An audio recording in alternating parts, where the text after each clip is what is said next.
Bonjour, je m'appelle Antonio Villena et je suis le président d'une équipe de professionnels espagnols spécialisés dans la résidence en Espagne. Aujourd'hui, nous allons faire une vidéo de la soi-disant concurrence qui n'existe pas. Mais bon, traitons-la d'un point de vue sympathique. L'autre jour, un avocat yéménite, Nasser, qui vit à Cadiz, exactement à Jerez de la Frontera, une jeune personne très dynamique. Il traite surtout la résidence à des ressortissants yéménites. Il était venu à notre bureau. Il est venu d'une manière très originale et curieuse.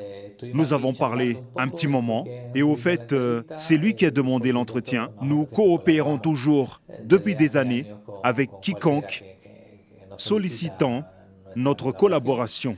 Cela paraît toujours curieux, ces genres de démarches, mais il est bien connu du milieu des ressortissants du Yémen. Alors on s'est penché dessus. Nous avons pensé vous parler et vous partager les procédures qu'il entreprend. Alors, voici comment cela se passe. Il commence par ouvrir des comptes bancaires par procuration de ses clients, puis l'ouverture du compte effectuée. Il les fait entrer et acheter un logement ici en Espagne. Je voudrais préciser que ces personnes ne sont jamais venues en Espagne. Ils achètent donc des logements parce que le loyer d'une maison n'est pas assez avantageux par rapport au prix d'achat. C'est une bonne rentabilité économique et se rapproche beaucoup plus de la possibilité de résidence pour l'Espagne.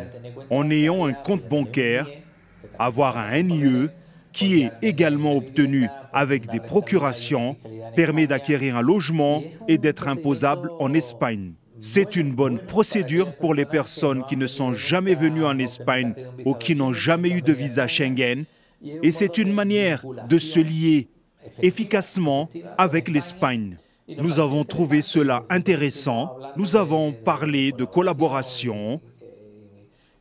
Et cela nous a semblé être une procédure très originale, efficace, et nous en avons bien parlé, car c'est une personne, comme je l'ai dit tout à l'heure, dynamique et professionnelle. Alors, on ne peut pas parler de compétition car chacun recommande l'autre. C'est plutôt une collaboration qu'une compétition. Nous vous le recommandons, comme il nous a recommandé dans sa vidéo. C'est professionnellement agréable. Salutations.